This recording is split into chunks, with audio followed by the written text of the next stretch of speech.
Welcome welcome welcome. সেই চারজন brilliant বয়কে নিয়ে চলে এসেছি পরের এপিসোডে।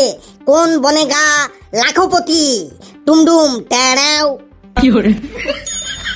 আজকের এপিসোডে আমি প্রশ্ন করব, কিন্তু তাতে কোনো অপশন থাকবে না। প্রশ্ন শুনেই আপনাদের ডাইরেক্ট অ্যান্সার দিতে হবে, বুঝলেন তো? হ্যাঁ স্যার, বুঝে গেছি। হ্যাঁ স্যার, আমিও বুঝতে পেরেছি বটে। ওকে ওকে ওকে, তাহলে আজকের এপিসোড শুরু করছি। কোন বনেগা লাখপতি, টুমডুম ট্যাড়াও।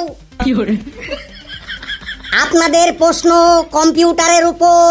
এই যে একটা মাঠে ফুটবল খেলা হচ্ছিল, হঠাৎ করে সেখানে বৃষ্টি এলো, কিন্তু কেউ একটুও ভিজলো না, কেন?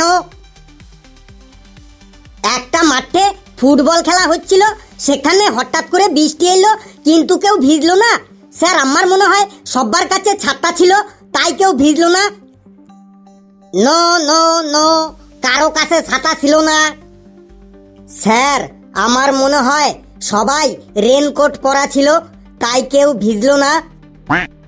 এই, রেনকোট পরে কেউ কি খেলতে যায়? ফালতু কথা বলছিস তুই। স্যার, আমার মনে হয় ফুটবল খেলাটা ঘরের ভেতরে হচ্ছিল। আবার তুইও ফালতু কথা বলছিস, কিন্তু তুই কোথায় দেখেছিস ঘরের ভেতরে ফুটবল ম্যাচ হতে?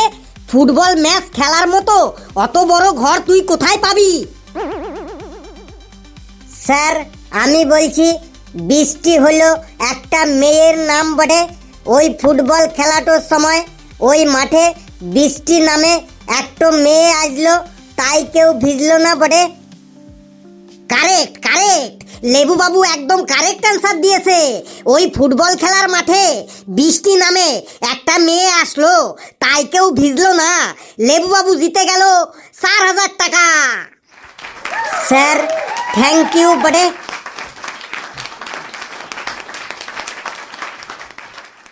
সবাই রেডি? এর পরের প্রশ্ন কম্পিউটারের উপর। এই যে একটা হরিণ একটা বাঘকে গুঁতো মারলো, কিন্তু বাঘটা হরিণটিকে কিছু বলল না, কেন? বাপরে, একটা হরিণ একটা বাঘকে গুঁতো মারলো, তাও বাঘটা হরিণটিকে কিছু বলল না। স্যার, আমার মনে হয় বাঘটা খুবই ভদ্রমার্কা বাঘ ছিল, তাই সে হরিণটিকে কিছু বলল না। বাঘ যতই ভদ্র হোক, সামনে হরিণ পেলে বাঘ কখনো ছেড়ে দেবে? বল, ছেড়ে দেবে? স্যার, আমার মনে হয় বাঘটা খুবই শিক্ষিত বাঘ ছিল, তাই সে হরিণটিকে কিছু বলল না।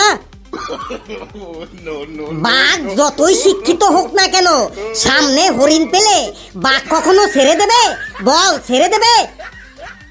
স্যার, আমার মনে হয় বাঘটোর মন মেজাজটো সেই দিনটোতে খুব ভালো ছিল বটে, তাই সে হরিণটিকে কিছু বলল না। একদম ফালতু কথা বলবি না লেবু। তুই কি দেখে এসেছিস বাঘের মন মেজাজ সেদিন ভালো ছিল? বল, তুই দেখে এসেছিস? না স্যার, আমি আইডিয়াটো করে বললাম বটে। না, তোর আইডিয়াটা ভুল।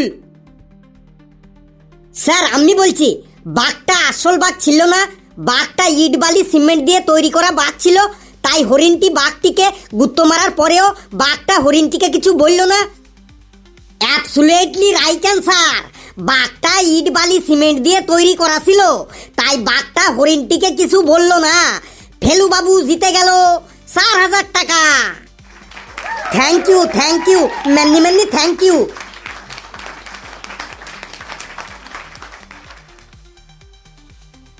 চলে আসছি পরের প্রশ্নতে। এটা 8,000 টাকার প্রশ্ন কম্পিউটারের ওপর। এই যে কোন ড্রাইভার কখনো গাড়ি চালাতে পারে না? ড্রাইভার আবার গাড়ি চালাতে পারে না, এটা আবার হয় নাকি? আমিও তো সেটাই ভাবছি রে ফেলু ভাই, ড্রাইভার আবার গাড়ি চালাতে জানে না, এটা আবার হয় নাকি? কি লেবু বাবু, আপনি বলুন, কোন ড্রাইভার গাড়ি চালাতে জানে না? ওইটাই ভাবছি বটে, কিন্তু উত্তরটা কিছুতেই বুঝতে পারছি না। স্যার উত্তরটা আমি বলছি, স্ক্রু ড্রাইভার গাড়ি চালাতে জানে না। রাইট রাইট, একদম রাইট অ্যান্সার। স্ক্রু ড্রাইভার গাড়ি চালাতে জানে না। কালুবাবু জিতে গেল ৮,০০০ টাকা। স্যার আপনাকে যে কি বলে ধন্যবাদ জানাবো তার ভাষা খুঁজে পাচ্ছি না। তোর আর ভাষা খুঁজতে হবে না।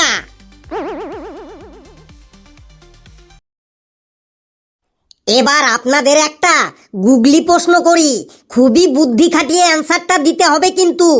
প্রশ্নটি হলো কম্পিউটারের উপর, এই যে দিনে আছে রাতে নেই, দুপুরে আছে বিকেলে নেই, কি?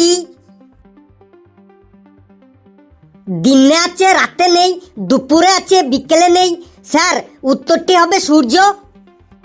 আবার তুই ফালতু অ্যান্সার দিচ্ছিস। সূর্য কি বিকেলে থাকে না?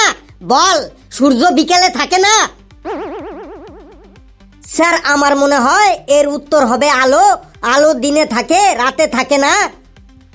আবার তুইও সেই ফেলুর মতো ফালতু অ্যান্সার দিলি। আলো কি বিকেলে থাকে না?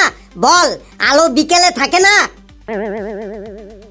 লেবু বাবু, আপনার মতে অ্যান্সারটা কি হবে বলুন? ওই অ্যান্সারটা নিয়েই ভাবছি বটে, কিন্তু মাথাটোতে কিছুতেই আসছে নাই। স্যার আমি বলছি, দিনে আছে রাতে নেই, দুপুরে আছে বিকেলে নেই। অ্যান্সারটা হবে দ। দিনে ও দুপুরে দ আছে, কিন্তু রাতে ও বিকেলে দ নেই। আমেজিং আমেজিং, একদম কারেক্ট অ্যান্সার। এর উত্তর হবে দ। ঘেটু বাবু জিতে গেল ৮,০০০ টাকা।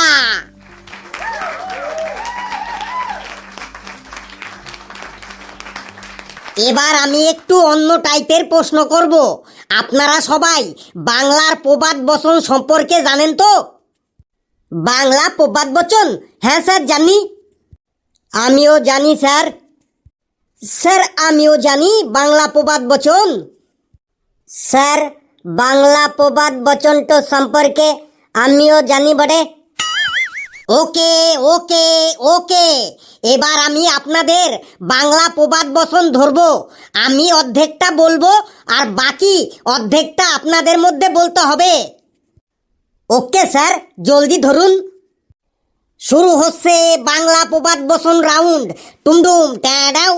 আপনাদের প্রথম প্রশ্ন কম্পিউটারের ওপর, এই যে পুরনো সাল, তারপরে কি হবে আপনারা বলুন। স্যার পুরনো চাল ভাতে পারে। কারেক্ট অ্যান্সার, পুরনো চাল ভাতে পারে, একদম কারেক্ট অ্যান্সার। ফেলু জিতে গেল ১০,০০০ টাকা।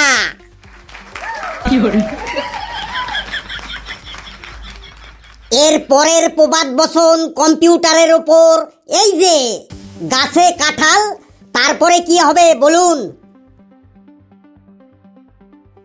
স্যার ওইটা হবে গাছে কাঁঠাল আর জিভে জল বটে। একদম ফালতু অ্যান্সার দিবি না বলে দিলাম লেবু। গাছে কাঁঠাল আর জিভে জল হয় কোনোদিনও শুনেছিস এটা প্রবাদ বচন? স্যার ওটা হবে গাছে কাঁঠাল পেকে গেছে। আবার তুইও ফালতু অ্যান্সার দিচ্ছিস কিন্তু কালু। তুই কোনোদিনও প্রবাদ বচনে শুনেছিস গাছে কাঁঠাল পেকে গেছে? কি শুনেছিস? স্যার উত্তরটা আমি বলছি, গাছে কাঁঠাল আর গোফে তেল হবে। গোফে তেল। গাছে কাঁঠাল গোফে তেল, একদম রাইট অ্যান্সার। একদম রাইট অ্যান্সার দিল ঘেটু। ঘেটু জিতে গেল ৫,০০০ টাকা।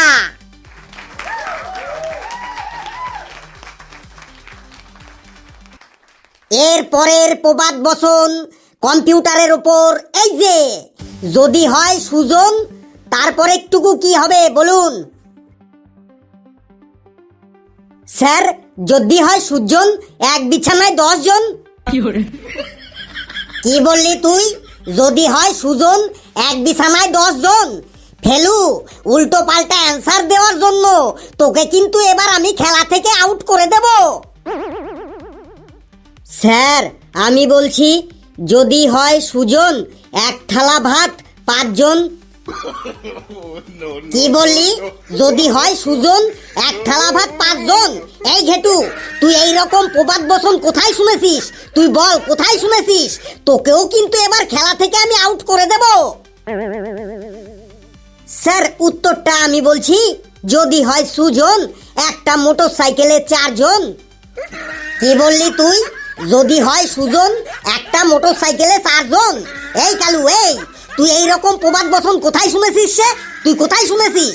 আর একটা মোটরসাইকেলে যদি 4 জন বসিস না, তোর জীবনটা ফাইন দিতে দিতেই কেটে যাবে, বুঝলি? স্যার উত্তরটা আমি বলছি বটে, যদি হয় সুজন, তেঁতুল পাতায় 9 জন। এক্সেলেন্ট, এক্সেলেন্ট, একদম কারেক্ট অ্যান্সার। লেবু বাবু জিতে গেল 6000 টাকা। কনগ্রাচুলেশন রে লেবু বাবু, congratulation. Sir very very thank you বটে।